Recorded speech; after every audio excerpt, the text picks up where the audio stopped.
చేస్తే నా మధు గారిని నాకు వదిలేస్తావు?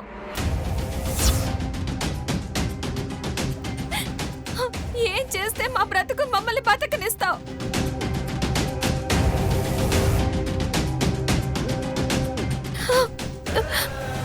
చైత్ర, నువ్వు చెప్పు, ఎవరిదంతా చేస్తున్నారు? అసలు ఎందుకు చేస్తున్నారు? ఏం కావాలి తనకి? చెప్పు చైత్ర.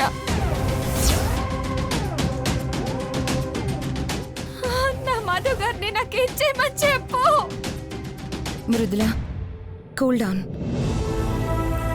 ఏం జరగాలన్నది కాలమే నిర్ణయిస్తుంది.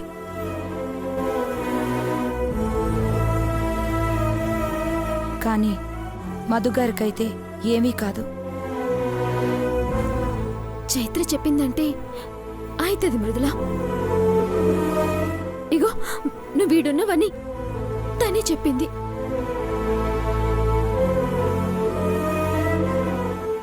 అట్లని బావ కూడా క్షేమంగా ఉన్నాడు, తిరిగి వస్తాడు. ఇంటికి వెళ్దాం మృదుల, ప్లీజ్. మధు వస్తాడమ్మా. మన నుంచి ఎవ్వరూ వాణ్ణి దూరం చేయలేరు. మన ఇంటికెళ్దాం. సరే పద మృదుల.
హలో పెద్దమ్మా. గౌరవ్, ఎక్కడున్నావు నాన్న? ఊరికి చేరుకున్నావా? మధు గురించి ఏమన్నా తెలిసిందా? లేదు పెద్దమ్మా, మొత్తం అంతా వెతికాను, ఎక్కడా కనిపించలేదు పెద్దమ్మా. కనిపించలేదా? మొత్తం ఫ్రెండ్స్ని అడిగావా? అడిగాను పెద్దమ్మా, కనబడిన వాళ్ళందరినీ అడిగాను. ఎవరూ చూడలేదంటున్నారు. ఎంతో ఆశతో వచ్చాను పెద్దమ్మా, కానీ కనిపించలేదు. మీ అందరికీ ధైర్యం చెప్పాను, కానీ ఒక్కో క్షణం గడిచే కొద్దీ ధైర్యం పోతుంది. అన్నయ్య దొరకడేమోనని భయం వేస్తుంది పెద్దమ్మ. లేదు గౌరవ్, అలా అనొద్దు. మధు దొరక్కపోవడమేంటి? క్షేమంగా ఇంటికొస్తాడు. 2 రోజులైపోయింది పెద్దమ్మ చూసి, పిచ్చెక్కిపోతుంది. అన్నయ్య పిలుస్తున్నట్టు, మాట్లాడుతున్నట్టు, నా పక్కనే తిరుగుతున్నట్టు ఉంది పెద్దమ్మ.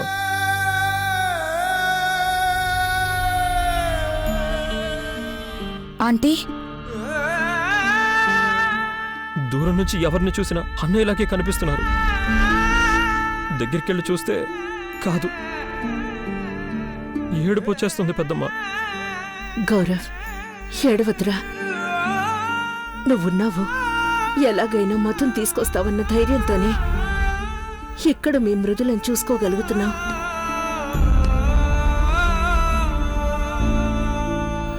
మధుకేవన్నా అయితే మృదులు కూడా మనకి దక్కదు.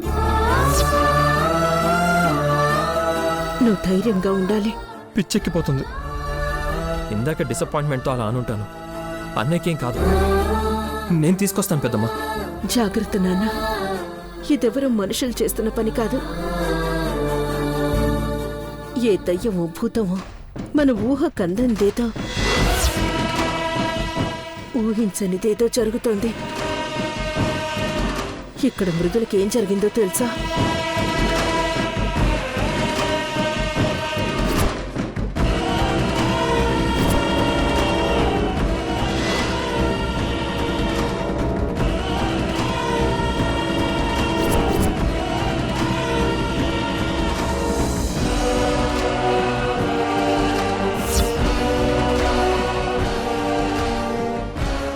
డ్యూటీ వెళ్ళినప్పటి నుంచి ఇలాంటివే జరుగుతున్నాయి పెద్దమ్మ. అయినా ఈ రోజుల్లో ఇవన్నీ ఉంటాయా? ఏదో అనుకోకుండా జరుగుతున్నాయిలే అని తేలిగ్గా తీసుకున్నాం. కానీ ఇప్పుడు అదే ప్రమాదంగా మారుతుంది. అక్కడ చైత్ర ఉందా పెద్దమ్మా? ఉందిరా. ఒకసారి ఫోన్ చైత్రకి ఇవ్వు పెద్దమ్మా. గౌరవ్ మాట్లాడతాట. గౌరవ్, చైత్ర, జరిగేవన్నీ చూస్తున్నావు కదా, ప్లీజ్ డూ సంథింగ్. నీ మీదే హోప్స్ పెట్టుకున్నాను. హెల్ప్ చేయి చైత్ర, ప్లీజ్. హెల్ప్ చేయడం కాదు గౌరవ్, ఇట్స్ మై రెస్పాన్సిబిలిటీ. నేను ఒక గెస్ట్లా ఇక్కడికి వచ్చాను, కానీ ఇప్పుడు ఇది నా కుటుంబంలా అనిపిస్తుంది. It's my family Gaurav.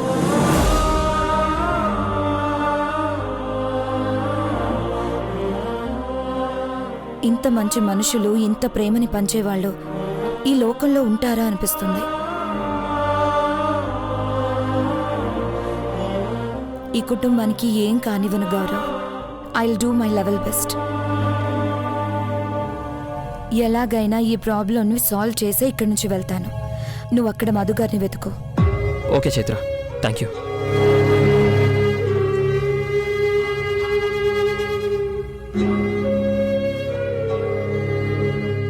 Tension అవ్వద్దాంటీ, everything will be all right.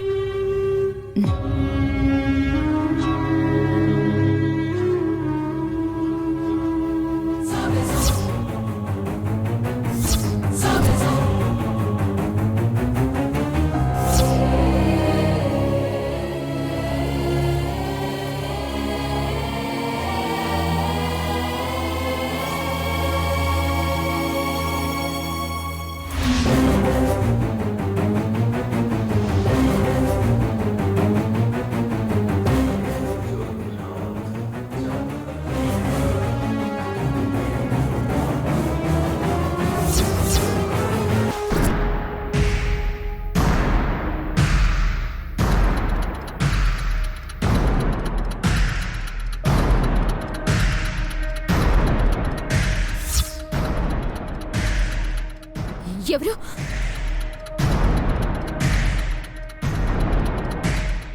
ఎవరు? ఎవరు?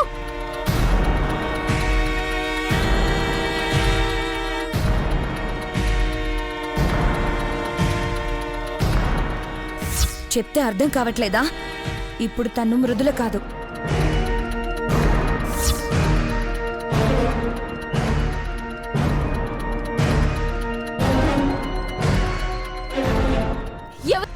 ఎవరు?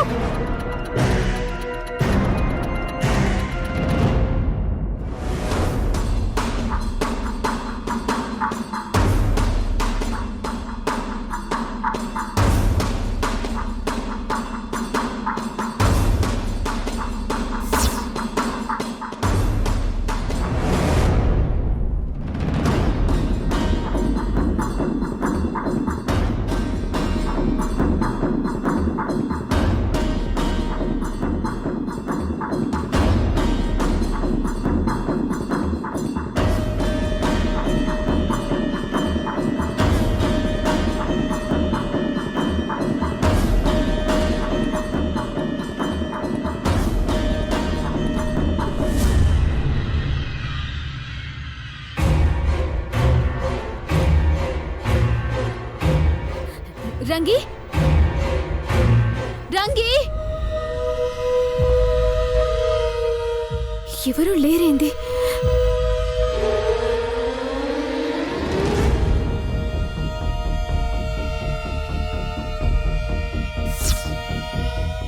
మృదుల ఇక్కడ లేదు మనసే. మృదుల,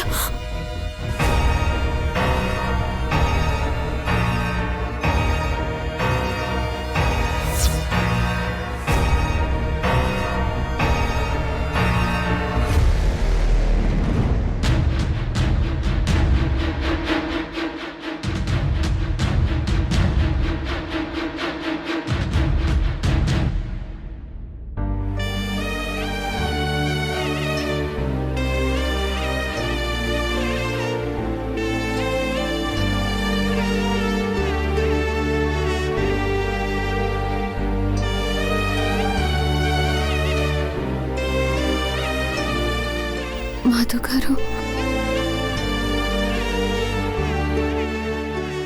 ఈ కష్టాలు ఎప్పుడు పోతాయో ఏందో.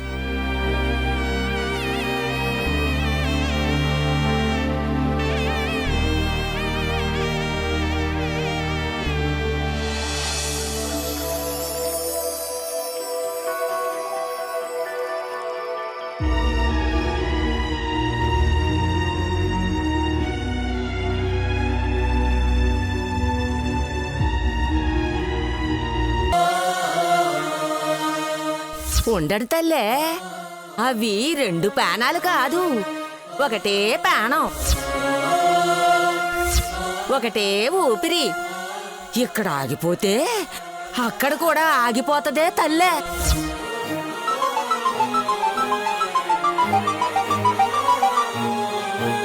బ్రాహ్మణి అమ్మగారేనా మాట్లాడేది? అవునండి, మీరెవరు? నమస్తే అమ్మా. నేను మీకు తెలియదు కానీ మీరు నాకు బాగా తెలుసు. మీ చిన్నప్పుడు నాన్నగారిని కలవడానికి మీ ఇంటికొచ్చేవాడిని. సరే, ఇప్పుడు నాకు అవన్నీ ఏం గుర్తులేవు గాని విషయం ఏంటో చెప్పండి. మధుబాబు గారి గురించి చెబుదామని ఫోన్ చేశానమ్మా. మధు గురించా? ఎక్కడున్నాడు? మీరు చూసారా? నేను చూడలేదమ్మా, ఇక్కడ చూసిన వాళ్ళు చెప్పారమ్మా. అవునా? ఎవరు చూశారు? ఎక్కడ చూశారో చెప్పండి. 2 రోజుల నుంచి వాడు కనిపించక ఊరంతా వెతుకుతున్నా. తెలుసమ్మా, మీరు మధుబాబు గారి గురించి కంగారు పడుతున్నారని తెలిసే ఫోన్ చేశాను. సీతాపురం వైపు వెళ్తూ మా వాళ్ళకి కనిపించారటమ్మా. సీతాపురమా? సీతాపురం ఎందుకు వెళ్తున్నాడు? ఏమన్నా చెప్పాడా? అప్పటికీ వాళ్ళు అడిగారంట, ఏంటి బాబు ఇలా వచ్చావని. కానీ ఒక్క మాట కూడా సమాధానం చెప్పకుండా వెళ్ళిపోయారంట. మా వాళ్ళకు అనుమానం వచ్చి చూస్తే సీతాపురం వైపు వెళ్తూ కనిపించారట. ఎక్కడో ఒక చోట క్షేమంగా ఉన్నాడని చెప్పారు కదా, అది చాలు. చాలా థ్యాంక్స్ అండి. అయ్యో, అంత మాట ఎందుకులేమ్మా. బాబు గురించి ఏమైనా తెలుసుకోవాలంటే చెప్పండమ్మా, వెళ్తాను. వద్దండి, మేమే వస్తున్నాం. ఏదైనా అవసరం ఉంటే కాల్ చేస్తాను. ఇప్పుడు ప్రాణం లేచొచ్చినట్టుంది గౌరవ్. మధు క్షేమంగానే ఉన్నాడు. సీతాపురం వెళ్తున్నట్ట. సీతాపురం ఎందుకు పెద్దమ్మా? అదే అర్థం కావట్లేదురా. అక్కడ వాళ్ళు అడిగినా ఏమీ చెప్పలేదట. ఇప్పుడు మనూరు వెళ్లాల్సినంత అవసరం ఏముంది? ఒకవేళ అంత పనేదన్నా ఉంటే ఒక్క మాటన్నా మనతో చెప్పి వెళ్ళొచ్చు కదా. ఇక్కడ మనం ఎంత టెన్షన్ పడుతున్నాం. అసలు అక్కడ అంత ముఖ్యమైన పని ఏముంటుంది పెద్దమ్మా? అదే అర్థం కావట్లేదు గౌరవ్. అక్కడ ఏదో ఒక ల్యాండ్ ఇష్యూ ఉందంటే ఆ మధ్యనే ఆ ప్రాబ్లం సాల్వ్ అయిపోయింది. ఇప్పుడు మరి ఎందుకు వెళ్ళుంటాడు? ఏదో ఒకటి ఉండే ఉంటుంది పెద్దమ్మా. మనకు తెలిస్తే ఎక్కడ టెన్షన్ పడతామోనని చెప్పకుండా వెళ్ళుంటాడు. అదెంత టెన్షన్ కలిగించే విషయమైనా ఈ 2 రోజులు మనం పట్టు టెన్షన్ని మించిందైతే కాదు కదా. ఒక్క మాట చెప్తే ఏమైపోతుంది? ఫోన్ కూడా వదిలేసి వెళ్ళిపోయాడు. అప్పుడప్పుడు ఏం ఆలోచిస్తాడు, ఏం చేస్తాడు, ఒక్కటి కూడా అర్థం కావట్లేదు. ముందు కార్ స్టార్ట్ చేయి, సీతాపురం వెళ్దాం. అలాగే పెద్దమ్మా.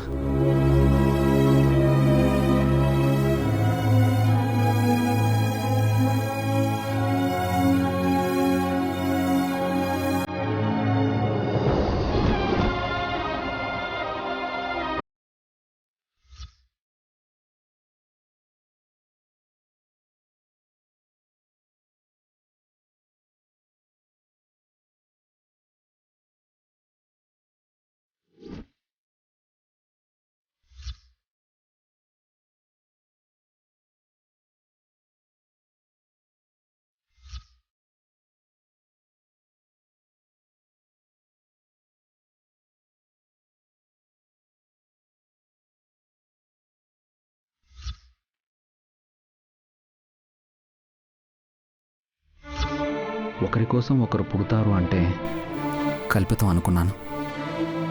నిన్ను చూసే వరకు తొలి చూపులోనే వలపు పుడుతుంది అంటే భ్రమేమో అనుకున్నాను.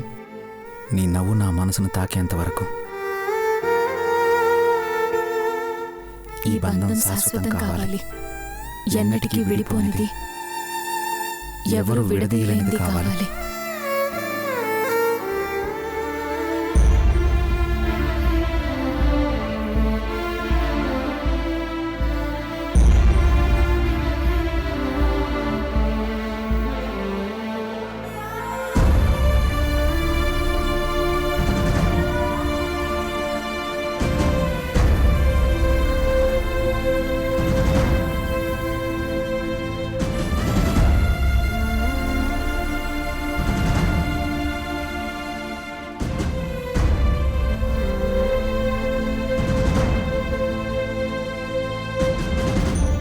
మృదులా, మృదులా. ఆ మాన్సి, మధుగారు వచ్చారా?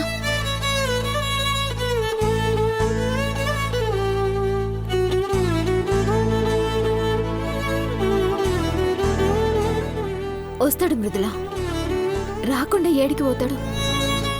2 రోజుల నుంచి ఏమీ తినలేదు. ముందు అన్నం తిను. నాకేం వద్దు మాన్సి, నాకు మధుగారు కావాలి, ఇంకేం వద్దు. ప్లీజ్ మృదులా, నా కోసం ఒక్క ముందు మధుగారిని చూడాలి. నా కోసం ఒక్క ముద్ద.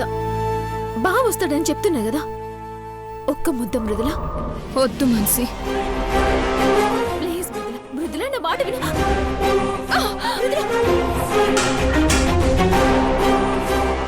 వద్దని చెప్తున్నా అర్థం కావట్లేదా?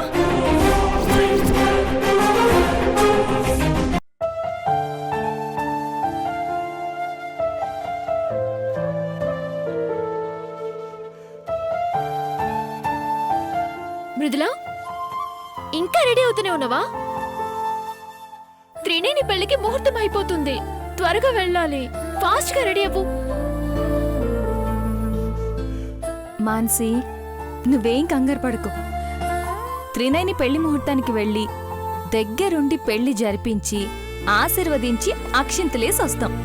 సరేనా? పద.